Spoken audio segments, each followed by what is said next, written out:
Welcome to YOUCANIC. Today in YOUCANIC we have a 2014 Chevy Cruze.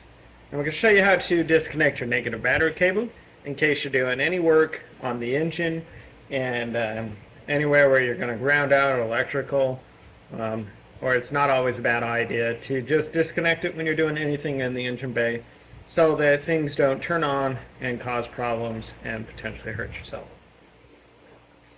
So we have our battery located right here on the left hand side of the engine bay, fuse box, front headlight, and then the negative battery cable is right here. Our positive one is under here.